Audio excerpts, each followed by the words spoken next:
오늘 9절 말씀부터 15절에 있는 말씀을 쭉 읽어보면 어떤 내용이냐면, 그 당시에 가장 큰 나라죠, 제국 아수르에서도 니느웨의 멸망을 예언하고 선포하는 내용이고요. 또한 그럼에도 불구하고 유다의 구원에 대하여 말씀을 하고 있습니다. 니느웨가 무슨 계획을 꾸밀지라도 하나님은 그 계획을 무효화시킬 것이고 반드시 심판하신다는 것입니다. 회복 불능의 상태가 될 것이라는 것입니다. 다시는 니느웨가 유다 백성을 괴롭히지 못하게 하겠다는 것입니다. 그래서 니느웨의 존재에 마침표를 찍겠다. 니느웨의 멸망 선언이 9절부터 쭉 13절까지 이어지고 있다는 것을 알 수 있습니다. 그러나 이스라엘은 회복된다는 것입니다. 그러므로 이스라엘은 하나님과의 관계를 회복하라는 것입니다. 북이스라엘이 니느웨에게 망하고 유다도 니느웨에게 어마어마한 고통을 당했던 이유는 하나님을 바르게 섬기지 않고 우상을 숭배하고 하나님 말씀을 듣기보다는 세속적인 가치관을 따랐기 때문에 이런 비극적인 일이 일어났다는 것입니다. 그러니 하나님과의 바른 관계 회복은 모든 것을 바르게 하는 출발과 마침이 된다는 것입니다. 여러분, 니느웨는 아수르는 지금의 미국과 같은 나라입니다.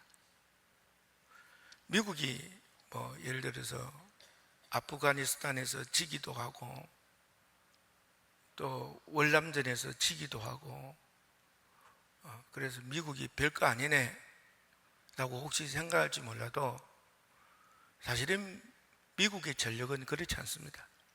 미사일이라든지 핵무기라든지 함대라든지 비행기 이런 거는 통해서 이기려고 작정하면 세계 어떤 나라도 미국을 이길 수가 없습니다.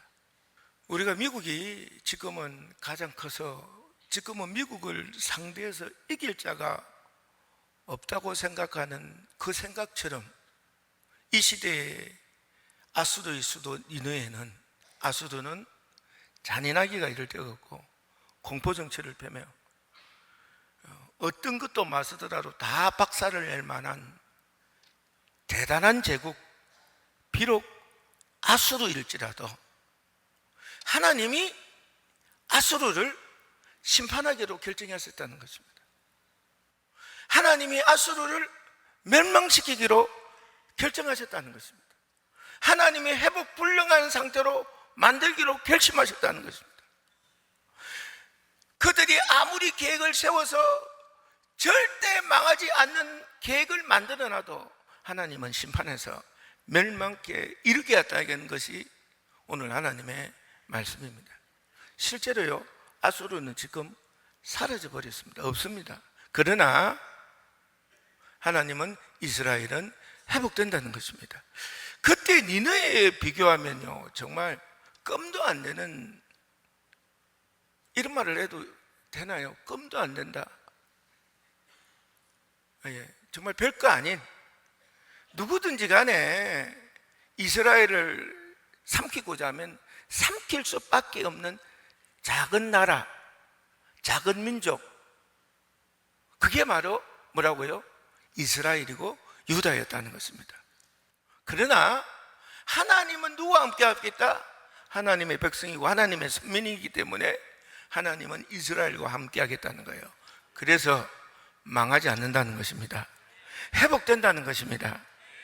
실제로 아수르는 없지만 지금 현대를 살아가는 우리는 지금도 이스라엘의 이야기를 듣고 있지 않습니까? 그래요, 안 그래요?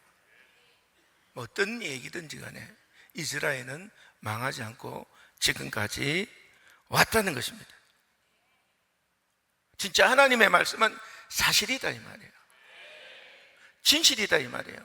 그때 사람들이 듣기에는 너무 어처구니 없는 이야기, 말도 안 되는 이야기, 그 일어날 수도 없는 얘기인데 지내보니까 진짜 하나님의 말씀은 실현되더라는 것입니다. 그러면서 오늘 이 말씀을 통해서 우리에게 하나님은 말씀하시려고 하는 것은, 이 세상에 아무리 큰 거라도 하나님이 개입하셔서 잘못됐음을 판단하시고 멸망하시기로 작정했다면, 그들은 아무리 그 모든 나라와 기업이 잘 되려는 계획을 세우고 원대한 꿈을 꾸고 있으나 그건 이루어진다 안 이루어진다? 안 이루어진다는 것입니다. 그러나 하나님의 자녀는 지금 보면 별볼을 잃었고, 지금 보면 우습게 보이고, 지금 보면 아이고 뭘 이렇게 보이는지 몰라도 하나님이 딱 보호하시고 주관하시고 인도하기 때문에 그들은 절대 망하지 않고 하나님의 인도로 강해지고 담대해져서 반드시 주님이 도우시고 인도하시고 보호하여 살아남는 그런 나라가 된다는, 그런 인생이 된다는 것을 우리에게 말씀하고 있거든요. 그러므로 지금 많은 사람들이 어쩌면 세상을 성공할까, 세상에서 살아남을까, 세상에서 높은 위치에 올라서 세상을 호령하며 잘 먹고 잘 살까를 위해서 이 하나님 안에 있으면 그게 이루어지지 않을 것 같다고 막 성령 받은 사람도 세상 올라가는 정말 많은 사람을 보게 되거든요. 그게 얼마나 어리석은가를 하나님은 이 말씀을 통해서 말씀해 주는 겁니다. 네가 아무리 그럴지라도 내가 너를 망하기로 결정한 이상은 네가 아무런 계획을 갖고 엄청난 원대한 꿈을 갖고 있더라도 안 이루어진다는 거예요. 여러분, 우리가 바둑을 떠보면, 제가 바둑이 그러면 잘 두냐? 못 둡니다. 근데 어릴 때부터 아버님이 바둑을 두셔가지고 우리 아버지도 바둑 못 뒀습니다. 한 9급 정도밖에 안 됩니다. 그런데도 엄청나게 바둑 좋아했습니다. 그래서 옆에서 듣는 이야기가 있어서, 바둑판엔 대마불사라는 말이 있습니다. 바둑을 이렇게 두다 보면요, 바둑에 이게 하얀 바둑이면 하얀 바둑, 검은 바둑이면 검은 바둑이요, 넓게 진을 이렇게 연결되게 이게 펼쳐 놓으면 그 진을 펼쳐 놓은 그거는 안 죽는다는 겁니다. 왜? 어쨌든지 두 집이 진을 넓게 만들어 놨기 때문에 어쨌든지 두 집을 만들어서 죽는다 안 죽는다? 안 죽는다는 겁니다. 그래서 바둑이 진이 넓게 연결되도록 두는 것이 잘 두는 거다 안 두는 거다? 잘 두는 거다. 그렇게 말씀을 드릴 수가 있는 거죠. 근데 이게 이제 세상에도 많이 그런 얘기를 합니다. 회사가 커지면 커질수록 망하지 않는다, 그런 말들을 합니다. 그래서 옛날에 우리 이 자리에 계신 분은 다 알겠지만 우리나라에 대우라는 회사가 있지 않습니까? 그죠? 참 엄청났습니다. 제가 어릴 때 대우자동차가 있었거든요. 대우자동차가 있었는데, 보통 대우자동차는 그 대형차들은 지금은 소나타급이지만 그때는 다 그게 대형차였으니까 대형차급은 다 그 대우자동차에서 다 팔렸습니다. 대우자동차가 다 우리나라를 주력으로 했고요. 참 유명한 거는 삼성이나 현대나 그렇게 대우 이렇게 꼽혔던 것 같습니다. 미안합니다. LG는 그때는, LG에 단위 연관된 사람은 미안합니다. 그때는 좀 아니었던 것 같습니다. 그 정도로 대단한 회사였습니다. 근데 이 회사는 덩치를 키우는데 오직 뜻을 두고 덩치만 막 키웠습니다. 왜?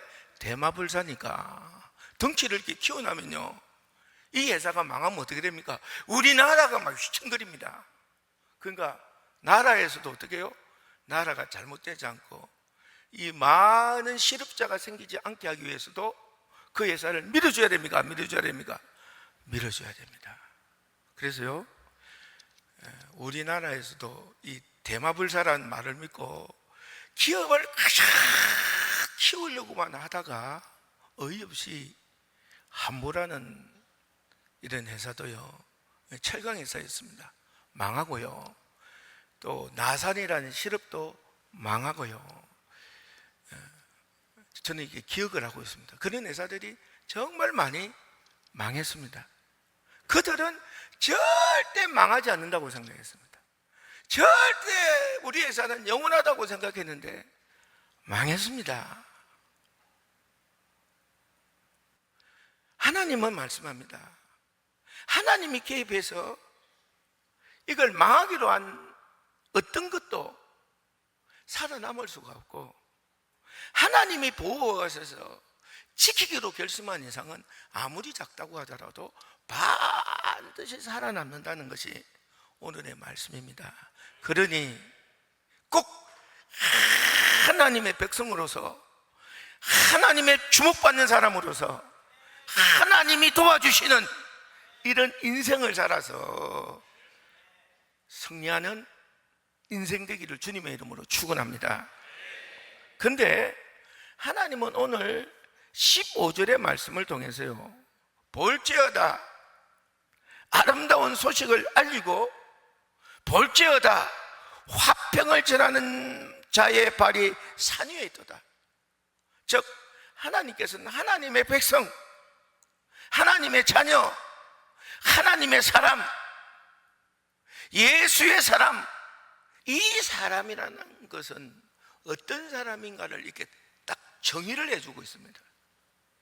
내가 그를 딱 보고, 내가 그를 지목해서 내가 지키고 이를 강건케 하여 끝까지 보호하겠다는 하나님의 백성의 정의가 뭐냐?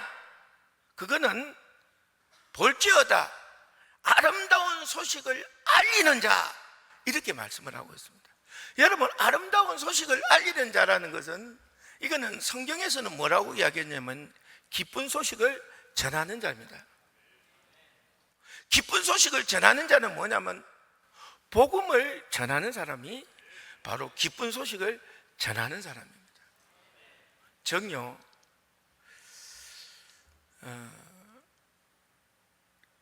예수를, 하나님을 믿는다는 것은요, 의지로 되는 게 아닙니다. 내가 하나님을 진짜 믿고 싶다 이래서 믿어지는 게 아닙니다. 그것은, 그 믿음은 성령이 임해야만 가능하게 되는 것입니다. 그러므로 하나님의 이 기쁜 소식을 전하는 자라는 것은 성령을 받고 하나님을 만나고 진짜 하나님이 계신 걸 체험하고 죄의 문제가 해결되어서 진정한 기쁨과 평과 소망을 누리고, 뿐만 아니라 성령의 도우심으로 악한 마귀 사탄 귀신을 물리치고 승리할 뿐만 아니라 사랑으로 다른 자를 섬기고 배려하고 용서하고 또한 사랑하기까지 할 수 있는 자들을 말씀드려서 바로 복음을 전하는 자, 하나님의 택한 사람이다, 이렇게 말씀을 드릴 수가 있습니다. 그래서 사람들이 이렇게 보고 넌 예전보다 진짜 변한 것 같다. 그 변한 이유가 뭘까 궁금해서 물어볼 수밖에 없는 그 사람, 그래서 그 얘기를 듣고 나는 예수를 믿어서 하나님을 만나서 하나님의 영이 나에게 역사함으로 말미암아 난 이렇게 살게 되었다는 것을 증거하는 사람,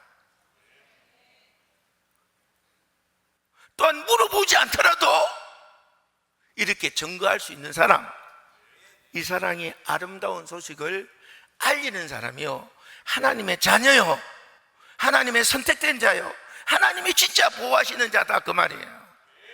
그러면 이제 이 말씀을 들을 때 내가 그런 사람이어서 너무 감사하다, 너무 고맙다, 너무 기쁘다, 너무 행복하다, 이렇게 드는 사람도 있지만, 어떤 사람은 이 저울을 좀 달아보니까 내가 좀 미달인 것 같다.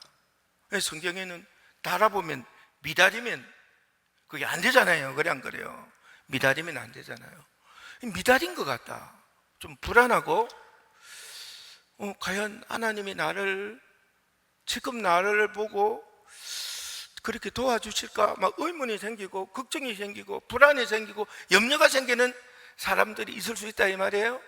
근데 분명한 것은 뭐냐면요, 성령이 임해서 여기서 진짜 바뀌어야 된다고 하거든요. 하나님의 사람은 진짜 성령이 임해서 하나님의 말씀대로 살고 싶은 거야.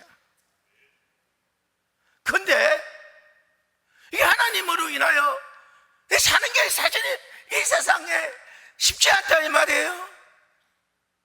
그래서 넘어지고 자빠지고 하기는 해요.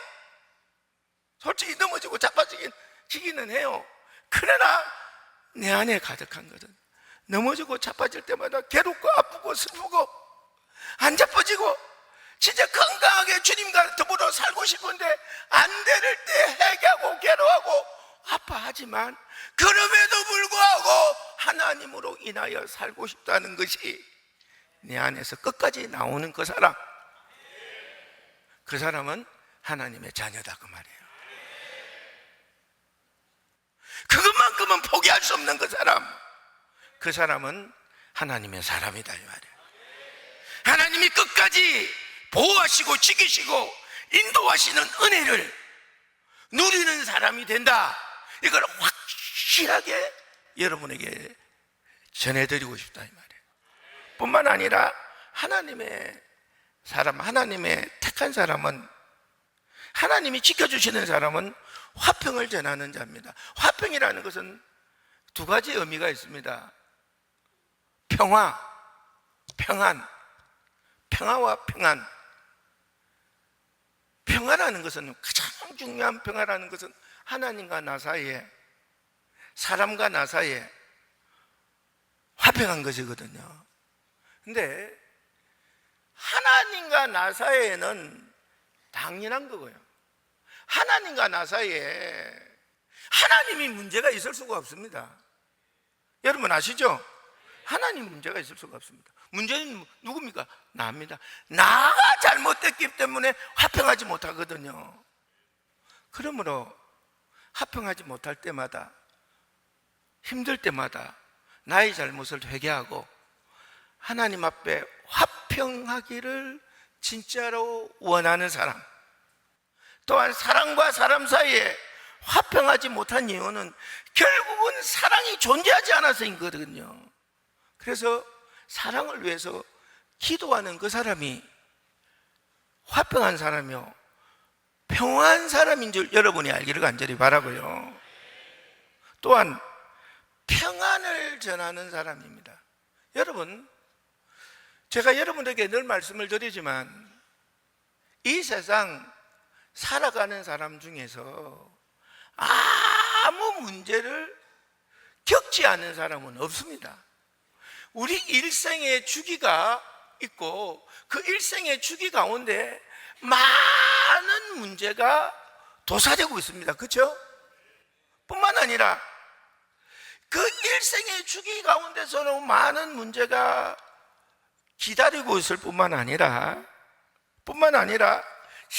실제로 이 세상을 살아갈 때 참 많은 문제가 일어납니다. 힘듦이라는 문제도 일어나고요, 어려움이라는 문제도 일어나고, 질병이라는 문제도 일어나고, 충격이라는 문제도 일어나고, 스트레스에 대한 문제도 일어나고, 미래의 불안도 일어나고, 현재의 여러 가지 취직의 문제, 이 직장과의 관계의 문제, 성질의 문제, 집을 사는 문제, 등등등등등 많은 문제가 갖고 있는데 이 문제에서 자유할 수 있는 사람은 아무도 없습니다. 어떤 사람은 가난해서 가난함의 문제를 가지고 살고요, 어떤 사람은 부유하잖아요. 그럼 부유함에 아무 문제가 없을까요? 부유해서 가지는 문제를 가지고 사는 게 인생이다 이 말이에요. 근데 이런 많은 문제를 안고 살아가면서 사람들은 왜 나에게만 이런 일이 일어나지? 이러고 좌절하고 절망하고 힘들어하고 인생을 포기하는 사람이 상당히 많고요, 특별히 왜 나는 하나님을 만났고, 왜 하나님으로 인하여 사는데도 불구하고, 왜 하나님을 믿는데도 불구하고 왜 이런 일이 일어나지? 이런 고통과 이런 괴로움과 이런 힘듦으로 굉장히 믿음 생활에 대해서도 구속을 당하고 어려움을 당하고 자유롭지 못하고 막힌 가운데 아주 힘들게 신앙생활을 하는 사람도 있다 이 말이에요. 근데 저는 분명하게 여러분에게 말씀을 드리는 것은, 그것은 악한 영의 계략에 속은 겁니다. 어떤 누구도 문제가 없는 사람이 없을 수가 없고요, 아무리 예수를 믿는다고 하나님 말씀대로 산다고 해서 아무런 문제가 아니라는 것은 절대 아니라는 것을 성경은 우리에게 말씀하고 있는 줄 여러분이 알기를 간절히 바랍니다. 그때는 그냥 여러분이 악한 영에게 속은 거예요. 너무 힘들어서 그냥 속아버린 상태고, 그때가 실제로 회개하고 하나님 앞에 돌이켜야 될 때인 줄 여러분이 알기를 간절히 바랍니다. 그런데 이런 문제를 만나면요, 일반적인 사람은 그 일어나는 고통 앞에 그 고통을 감내해내야 되고요, 그 고통에서 슬퍼하고 괴로워하고 힘들어하고 아파하며 좌절하고 절망하고 온갖 욕설과 함께 이걸 다른 사람에게 쏟기도 하고 또 받기도 하고, 그러면서 너무 힘들게 어렵게 살면서 결국은 질병으로, 후유증으로 고통 속에서 좌절하며 아파하며 살아가는 사람을 너무 많이 봅니다. 근데 이게 이 세상 살아가는 사람의 삶의 방법입니다. 그러나 하나님의 자녀는 그렇지가 않습니다. 하나님의 자녀는 그러면 고통이 없습니까? 전부당 만부당. 하나님의 자녀는 다른 사람들과, 세상에 있는 사람들과 똑같이 똑같은 고통을 겪고 똑같은 힘듦을 겪고 똑같은 아픔이 일어나고 똑같은 어려움 등이 일어나는 것은 똑같습니다. 그러나 하나님의 자녀의 특징이 뭐냐면 그 고통을 그냥 붙잡고만 있지는 않는다는 거예요. 당하지만은 않는다는 거예요. 그걸 붙들고 너무 힘드니까 하나님께 구한다는 겁니다. 이게 하나님의 자녀의 특징인 거죠. 너무 간절한 만큼, 너무 아픈 만큼, 너무 힘든 만큼 하나님 앞에 구하는 거죠. 이렇게 힘들면 가장 좋은 방법은 통곡입니다. 할 수 없는 사람에게 억지로 하라는 것은 아니지만 실제로 이 통곡이, 하나님 앞에 통곡이 진짜 내 마음을 담는 가장 훌륭한 방법입니다. 사실은 통곡을 하면요, 하나님이 그때 바로 응답을 주십니다. 내 마음에 위로를 주시고요, 힘을 주시고요, 용기를 주시고요, 실제로 그 문제를 해결해 주셔서 그 고통에서 벗어나서 진짜 기쁨과 평과 소망의 인생을 살게 합니다. 그뿐만 아닙니다. 사실 이렇게 바로 응답되는 것도 있지만 사도 바울 선생님처럼 3번이나 기도했는데도 응답이 안 되는 것도 있거든요. 응답이 안 되는 것도 있거든요. 근데 사도 바울 선생님은 아니, 이 간질이라는 문제를 가지고 3번씩이나 기도했는데 응답도 안 되는데 그분은 어떻게 이겼을까? 딴 게 아닙니다. 그분에게는 더 다른 놀라운 은사와 능력들이 임했기 때문이기도 하고요, 하나님의 응답과 지시와 하나님의 안내를 받았기도 했지만 중요한 것은 그 힘듦을 놓고 기도할 때 오늘을 이길 힘을 얻었기 때문입니다. 오늘 이길 고통을 극복할 수 있는 은혜를 받았기 때문이다 이 말이에요. 그러면 목사님 너무 고통스러워서 오늘 하루를 이길 수 없는 고통은 어떻게 합니까? 그러면 그것을 이길 만한 힘을 그 전에 와서 얻어야 하죠. 하루에 안 되면, 하루에 한 번 오면 게 안 되면 하루에 2번 와야지 뭐. 하루에 2번 와서도 고통이 해결 안 되면 3번 와야지 뭐. 예. 그 고통을 지날 수 있는 힘을 기도를 통해서 얻는 것입니다. 기도할 때 그게요, 극복이 되고 이기게 되고 참을 수 있게 되는 겁니다. 8시간이라도 12시간이라도 24시간이라도 이렇게 참게 되는 겁니다. 그래서 석 달, 넉 달, 1년 지나면 분명히 그것이 그렇게 놀랍게 해결된 것을 경험하고 체험하게 되는 줄 여러분이 알기를 간절히 바랍니다. 뿐만 아니라요, 우리가 이 삶의 문제를, 고통의 문제를 놓고 기도할 때, 또 그게 아닐 때는 하나님께서 진짜 통곡하며 기도할 때 반드시 지켜주리라. 지금은 아니죠. 지금은 고통은 있을 수 있죠. 그러나 이게 반드시 해결된다, 안 해결된다? 해결된다. 이게 극복된다, 안 극복된다? 극복된다. 이기게 된다, 안 이기게 된다? 이기게 된다. 이렇게 하나님은 또한 말씀해 주신다 이 말이에요. 제가 사실 48살에 쓰러졌습니다. 근데 병원에서 보니까 어느 날 내 나이가 46이더라고. 왜 나이를 줄여놨지 했는데 아마 제 생일이 안 돼서 그랬던 것 같아요. 한 18년 정도 된 전인가 그랬습니다. 이요, 밥을 먹고 호흡이 안 되는 겁니다. 그래서 혼수 상태에 빠졌고요. 난 그때 죽은 줄 알아서. 근데 천 성도가 기도를 해서 2시간 만에 호흡을 찾았습니다. 그래서 여러분은 그걸로 끝난 걸로 알겠지만 그게 아닙니다. 저는 그때부터 먹기만 먹으면 호흡이 안 되는 겁니다. 낮에는 그나마 괜찮은데 저녁이 되면 이 힘이 없으니까 호흡할 기력이 없는 거예요. 그러니까요, 안 먹으면 기력이 없어져 죽고, 어떻게 기력을 회복하려면 조금이라도 죽이라도 뭐라도 먹어야 되는데 먹으면 호흡이 안 되는 거예요. 정신이 없어. 옆에서, 나도 그렇지만 옆에서 보는 사람은 사람이 죽어가는 걸 볼 때 이것도 본인처럼 이게 힘들게 돼 있거든. 본인처럼. 그러니까 사모가 그걸 보고 얼마나 놀랐던지 작정하고 기도를 들어갔습니다.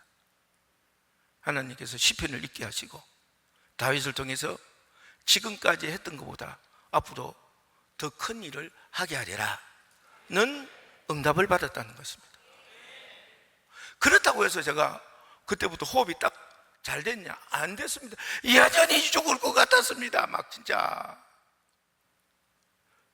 딱 눕는 순간 호흡이 딱 멈춰질 것 같아서 이 눕는 것이 너무 불안할 정도로 힘들었습니다. 그래서 조금 누워서 그냥 빨리 하나님께 가까이 이런 생각도 참 많이 했습니다. 빨리 갔으면 좋겠다. 이 고단한 인생 뭘 이렇게 산다고 이런 생각도 얼마나 많이 난 줄 모릅니다. 그리고 그 고통이 얼마나 큰지 어마어마하게 힘들었습니다. 그러나 하나님 더 일한다 하시니까, 더 사용한다 하시니까 이길 수 있는 힘이 되었던 것을 여러분이 알기를 간절히 바랍니다. 진짜 근데 더 많은 일을 했잖아요. 그래 안 그래요? 그렇습니다. 이런 평안을 얻는 자가 바로 하나님의 자녀다 이 말이에요. 사람들이 보기에는 야, 저거 어떻게 사냐, 저 엄청난 저 문제, 저 사람 어떻게 견디나 막 걱정이 되는데 본인은 잘 또 웃고 다니고 잘 또 평안해 다니고 잘 또 이기고 다니고 잘 또 걱정 없어 보여서 옆에 있는 사람이 물어봅니다. 걱정 안 됩니까? 왜 걱정이 안 됩니까? 저 인간이 물어봐서 진짜 또 걱정이 그때부터 더 오는 거지. 안 물어봤으면 좋을 건데 그래 안 그래요? 그때부터 걱정이 더 오는 거지. 왜 걱정이 안 되겠습니까? 그래도 하나님이 나를 지키고 계시니까 두렵지 않는 거죠. 넘어갈 수 있는 거죠. 아, 예수님 때문에 이기고 있어요. 이렇게 말할 수 있는 당신은 하나님의 사람이다 이 말이에요. 그 사람은 반드시 하나님이 지키시는 거예요. 보호하시는 거예요. 여러분은 아무리 여러분을 보고 소망 없다고 해도 걱정할 게 없어. 왜냐? 소망 있다고 하는 자는 망해도 하나님이 소망 있다고 하는 자는 안 망하니까, 잘못되지 않으니까. 그러므로 꼭 하나님의 자녀된 인생을 살아서 하나님의 보호 인생이 되기를 주님의 이름으로 축원합니다.